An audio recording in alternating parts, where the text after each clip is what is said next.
Hi friends, welcome to Gowri's cook. இன்றைக்கி நாம் மோர் குழம்பு வைக்கிறது எப்படிங்கிறத பார்க்கலாம் வாங்க. ரொம்ப ஈஸியாக வைக்கலாம், நல்லா டேஸ்ட்டாகவும் வைக்கலாம். எப்படி வைக்கிறதுன்னு பார்க்கலாம். இந்த வீடியோவை ஃபஸ்ட்டாக பார்க்குறீங்க அப்படின்னா சப்ஸ்கிரைப் பண்ணிவிட்டு பாருங்கள்.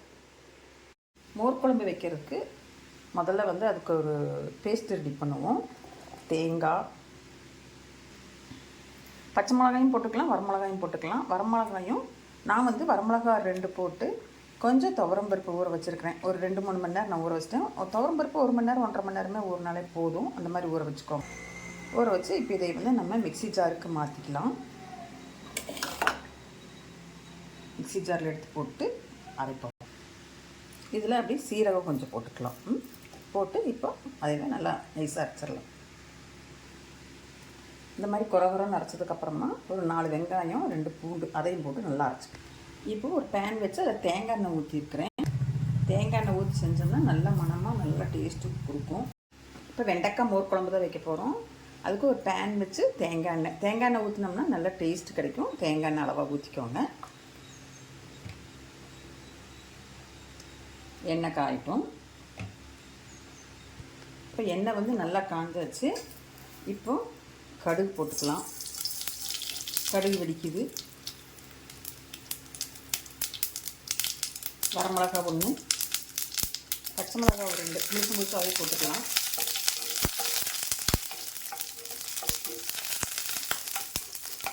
இது கூட கொஞ்சம் கருவேப்பிலை, சீரகம் இதையும் போட்டு நல்லா வறுத்துக்கலாம். பெருங்காயத்தூள் கொஞ்சம்,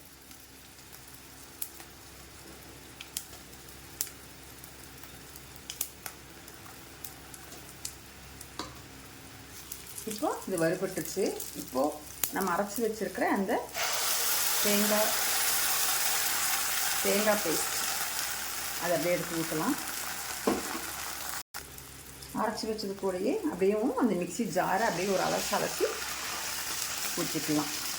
தண்ணி ஊற்றிக்கலாம். தண்ணி ஊற்றி நல்லா கிளறி விடுவோம்.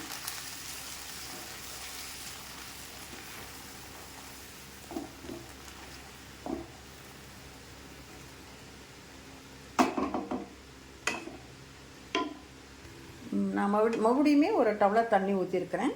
கொஞ்சம் குழப்பலன்னு இருந்துச்சு. நம்ம இன்னும் கொஞ்சம் தண்ணி ஊற்றி தண்ணியாட்டம் கலக்கி விட்டு உப்பு போட்டுக்கோங்க. நான் ஏற்கனவே வெண்டைக்காயை நல்லா வதக்கி வச்சுருக்கிறேன். இந்த வெண்டைக்காயும் இதில் போட்டுக்கலாம். போட்டு நல்லா கலந்து விட்டுக்கோங்க. வெண்டைக்காய்க்கு கொஞ்சம் உப்பு போட்டேன் லைட்டாக. இப்போ இது ஒரு கொதி வரட்டும். இந்த தயிர் எடுத்துருக்கிறேன். இந்த தயிர் எடுத்து இப்போ இது நல்லா விஸ்கி வச்சு அப்படியே நல்லா இது பண்ணிக்கணும், கலந்து விட்டுக்கணும்.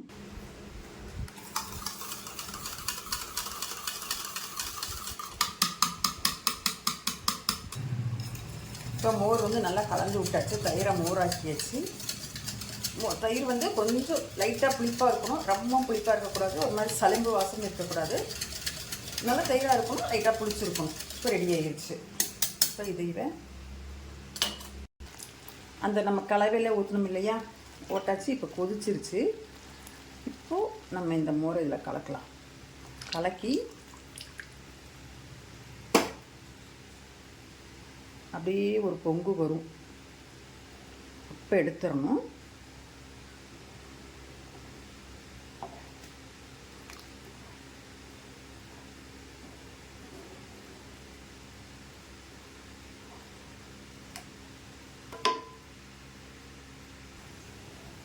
மோர் குழம்பு இப்போ ரெடி. இப்போ பாருங்கள், லைட்டாக நுரக்கட்டுது பார்த்தீங்களா? அதோட ஸ்டவ் ஆஃப் பண்ணிட்டேன்.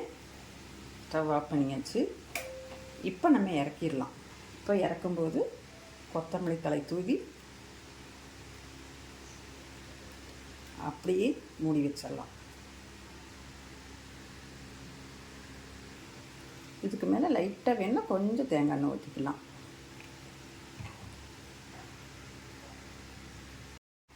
இந்த மாதிரி நீங்களும் மோர் குழம்பு செஞ்சு பாருங்கள். செஞ்சு பார்த்துட்டு எப்படி இருக்குன்னு சொல்லுங்கள். இந்த வீடியோ பிடிச்சிருந்ததுன்னா லைக் பண்ணுங்கள், ஷேர் பண்ணுங்கள். ஏதாவது சொல்லணுன்னா கமெண்டில் சொல்லுங்கள். அப்படியே கவிஸ்கோம் சேனலை சப்ஸ்கிரைப் பண்ணிவிட்டு பாருங்கள்.